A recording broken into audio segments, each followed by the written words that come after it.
For some of you, any sort of novel or literature is just as bad as a poem, but I don't know. What's the main purpose of the text? It's just, let's get the most basic sense of this as we can. So it's redacted from this novel. As a young woman, Sugimoto moved from feudal Japan to the United States. Okay, so let's see if anything stands out.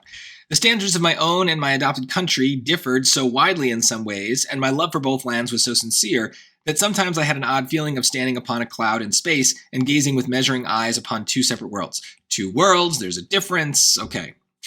At first, I was continually trying to explain, by Japanese standards, all the queer things that came every day before my surprised eyes. Surprised, queer means weird, for no one seemed to know the origin or significance of even the most familiar customs, nor why they existed and were followed. So there's some weird things that are surprising her. Like, I'm not going to look at this much more deeply than that. Let's look at the choices.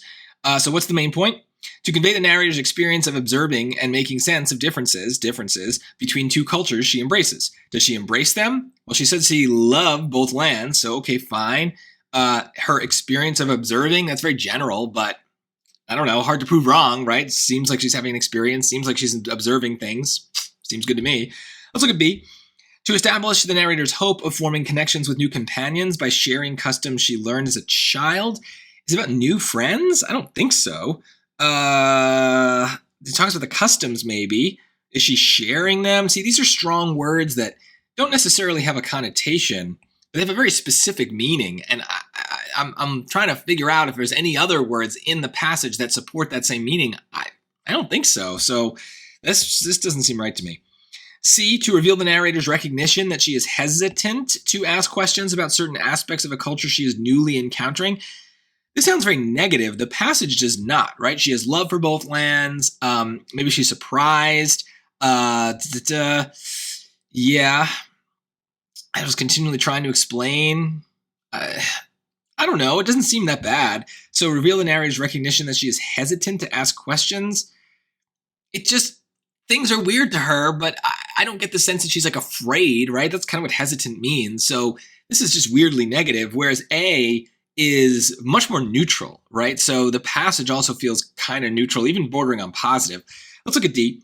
To emphasize the narrator's wonder at discovering that the physical distance between two countries is greater than she expected. No, she's not like, it's not about the physical distance between Japan and the United States. It's about the distance in terms of the cultures, right? Like that there's new customs that are different. It's not about like how far in miles is it on a map.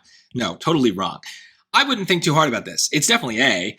I just don't see this word hesitant. This is a very strong word. It has kind of a negative connotation. I'm kind of glancing the poem again or the passage again, and I'm just not really seeing it. So I'm not going to force it in. A is more neutral. Every part of it seems right. Yeah, it's her experience of observing. Yeah, it says that. She's seeing things with her eyes, her surprised eyes, making sense of differences between two cultures. Like, yeah, the only hard word there is embrace, but notice that I can go in and match it, right? I can't match hesitant. So I can match embrace. It's strong in its own way. And so that's the only word that would maybe bother me, but it has evidence. And that's what we're doing, guys. We're looking for strong words in the choices, and then we're going to go find them in the passage. Words that you read and kind of think nothing of when you first read them might end up being really important for the answer choice. And that's why we don't spend a lot of brain power trying to analyze every single word in the passage itself. Most of them won't matter. And the ones that do, the choices will tell us to go looking for them. So much easier to do it that way.